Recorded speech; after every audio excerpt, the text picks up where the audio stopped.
What up, y'all? How y'all doing? This is Six. It's that dirty toothpaste. You already know. Um, I just want to thank y'all. I've gotten a nice amount of new subscribers, and I appreciate it. Um, for those that do watch the videos that don't subscribe, try to subscribe, leave some comments. I appreciate all the engagement. You can see I'm a small channel, and I pretty much try to get back to everybody because, like, I want to know how the people feel that watch my channel and what y'all think. If y'all got any suggestions for videos, stuff like that, cool. But I want to talk about this situation today that has to do with Melly Mell. Yep, y'all knew it was gonna happen. Melly Mell. Well, let's see what some of the things he said, because that's how I'm gonna do a lot of these videos from here on out. What I want to try to do is bring some kind of clarity to a situation that's been floating around.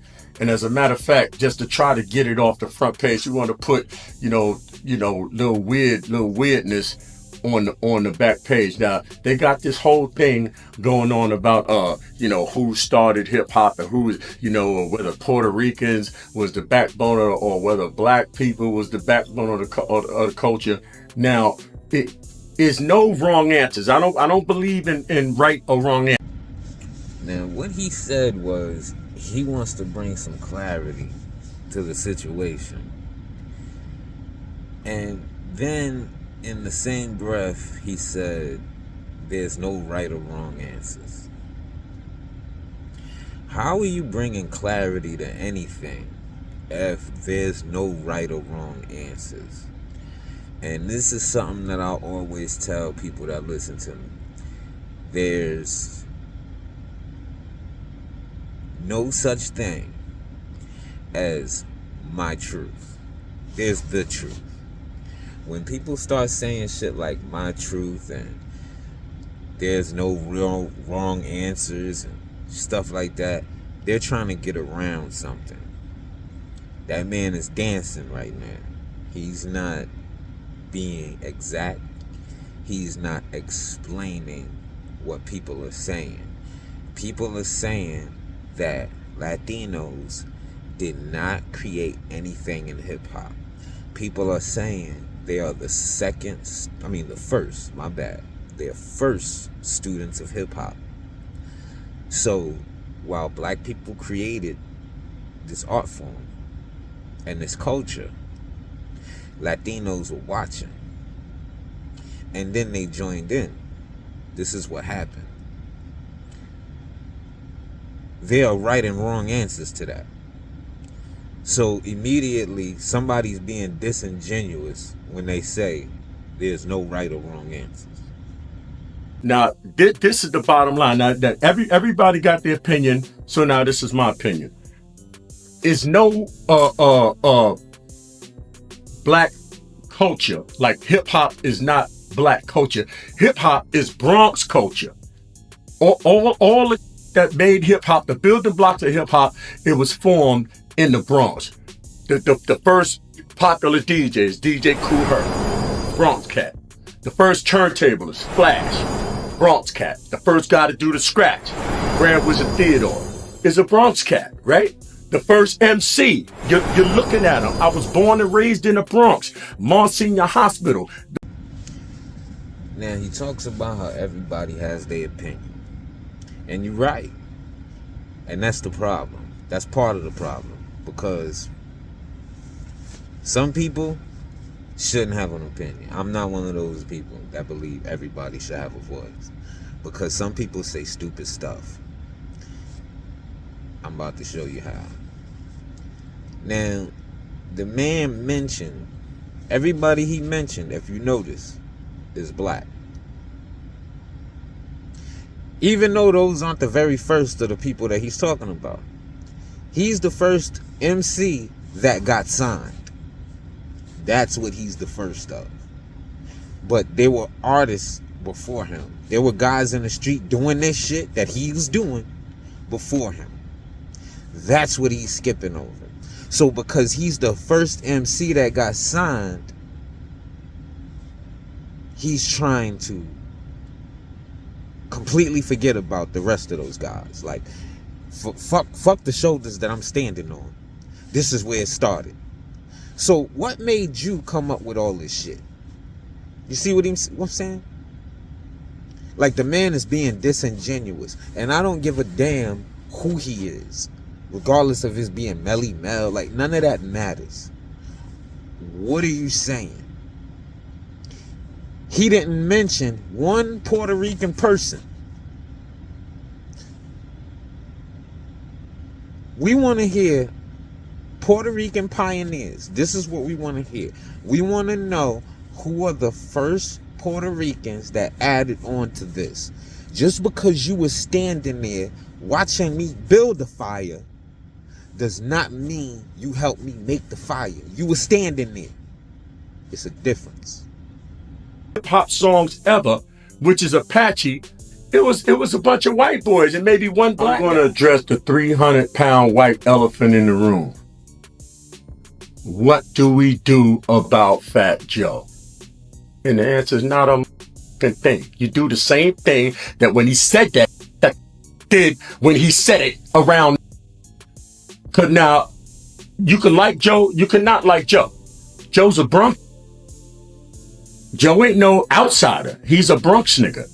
So at the end of the day, if it's a Bronx digging from the crate crew or somebody, you call Joe, yo, Joe, you wild and whatever. That's all that internet. See, that's that girl shit. You could say Joe, but when you see Joe, you gonna puff your chest up, you gonna get husky and say, Joe, no, you're not. You don't gotta like Joe. Joe, my nigga. Joe, my nigga. Anytime he do something, you see your Mel, man, come on out here with me. You see what I'm saying? Like I said, anybody could say something you don't agree with. We men. All that internet. Oh yeah, you're gonna pass around a petition. You know, like what the f you gonna send them to Guatemala or something? You're gonna send them to Guantanamo Bay or something? You know, anybody got an opinion. See, really, I don't really have a dog in the fight. I know I was there. I know everybody else that's talking about it wasn't there. But the thing, as far as that personalized it for me, was that I read and it was in one, and they called Joe a white Puerto Rican. I don't know about all that. He's Puerto Rican. What do we do about Fat Joe? The same, like I said, the same thing that you did or that the guys did when he said what he said around them. You do the same thing that they did. Not a. And ladies and gentlemen, that's what it looked like when a man need a check. See, he talked too much because he discredits himself if you listen hard enough. He started off by saying, let's address the 300-pound white elephant in the room. The 300-pound white elephant in the room. He's a white Puerto Rican. He's not a black Puerto Rican. He's not one of those Moreno Puerto Ricans that you see with the curly hair. He's a white Puerto Rican. So you're not going to sit here and tell me I don't see what I see with my eyes, homeboy. And you just said it out your mouth. He playing games. He playing semantics. Don't let people play with you like that. Then he said, what you going to do? Like, what you going to, when you see Joe? First of all, let's stop acting like Joe is not walking around, like Joe is walking around by himself, right? Joe not walking around out here by himself. He not a normal nigga. Like, we're not gonna sit up here and play like he a normal dude. When you go up to his sneaker store in Washington Heights, you don't see him up there. And if you do see him up there, when he's in New York, because he don't live out there, he live in Miami, he's gonna have certain players with him. He's gonna have Pistol Pete. He's gonna have some gangsters with him. So it's not like you could just approach Joe and talk about this situation. Because if you approach him over this, 9 times out of 10, it's going to get aggressive. So you're going to have to be aggressive or have the same type of squad that they got too. And it's just going to go left. That's what it's going to be. Fat Joe is going to say, I said what I said and that's it. He acts like he's above reproach. And then you got an old ass nigga like this. All disrespect intended. You got an old ass nigga like this that's going to go against his own people. And he ain't even going to have no truth to it. You're going to go against yours and it's going to be with a lie. Because a nigga slipped you a couple of dollars. That's all that is. I know what I'm seeing. All of the old school artists that came around, well now they old school, but around in my generation, they was new. The Redmans, the Method Mans, you treated them niggas like shit. You treated them like shit. Now you want to stand with a Puerto Rican against your brothers? And you know the brothers is telling the truth because you want to put yourself in a certain spot in history? Because you feel like you might get overlooked just because you're the first MC with a record deal, but not the very first MC? You can't even explain where you got that shit from. If we gonna talk like that, then you gonna talk this tough shit like when it come to Fat Joe, like he's the only individual that got some gangsters with him? Come on, bro, don't do that. We all old. I got gray hair in my face. Fat Joe, I know he got gray hair. He just dyed that shit. So we men, we supposed to talk like you said. But we men that ain't handle no business though. Because you ain't handle your business. That's why shit is the way that it is for you. That's why a nigga could bribe you. Because you ain't handle yours. So now you need a check out here. So you're going to go against your own. Melly Mell, you ain't no good. And if you want your place in history, just stand on the truth, bro. And be on the right side of history. Because in none of that shit you said, you didn't mention not one Puerto Rican. You just talked a bunch of shit. He's one of them niggas that gotta be different. You could tell. He couldn't even stand on the truth when he spoke. He think he too good. He think he above reproach. And you're not. You fucking lying. Point blank period. Name a Puerto Rican that created something in this hip hop shit. That's it, bro. Don't try to move the narrative. Don't try to change the anything. Name a Puerto Rican that created something in hip hop, yo. Stop acting like Fat Joe, this super tough individual that can't nothing happen to. You sound stupid out here, old head. Foundational Black Americans. We was Afro Americans probably back then. We wasn't even. It was no foundational Black Americans. It wasn't the people wasn't behind hip hop other than the people that went to the jams in the Bronx. And let me just say this: Man, this is how you know this nigga don't know nothing that he talking about. He was about to say there was no black people back then, because that's all FBA is black people. So there wasn't no FBA. There was no. He jibber jabbering, stumbling over his own words because he fucking lying. Tell the truth.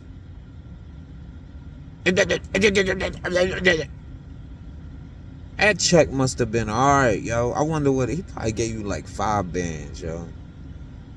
He probably gave you 5 bands, yo. To sit up here and go against your people. And black people, now is the time. We gotta show these niggas like Sadat X, Melly Mell, DL Hughley. All of these niggas, these sellout niggas, we gotta show these niggas. You not welcome, bro. You can't come back over here. Don't be afraid to get rid of some of these old ass weak niggas. And that shit go the same for young, weak niggas too. I'm talking about anybody that's part of FBA, which means black people. Anybody within our black race right now that's weak, that go against the grain, we need to make them pay for that. And I'm not talking about violence. I'm talking about getting away from them. Let them stand over there. We know what that means. Stop accepting these niggas. That has to come part of the culture. Because the weakness in our culture is the reason old niggas like him never got where they were supposed to. That's why he didn't like the next generation of rappers that came up. That's an old hating ass nigga right there. He don't want young boys to come up. He didn't want the young boys to come up. That's why he treated them like shit. It's videos with them talking about it, but they didn't disrespect him because of who he was. That's the problem. Just because you made a song and you rapped on the mic, that don't mean you can't be wrong. And if you wrong and you keep going against the grain, intentionally going against the grain, just because you didn't do your business right and you let them white people fuck you over and you stayed a rapper forever and never got no real money, you got mad at the niggas in the 90s that got to it. Who fault is that? Stop letting niggas like him be somebody in black society just because he was successful at one point. So what? Look at him now.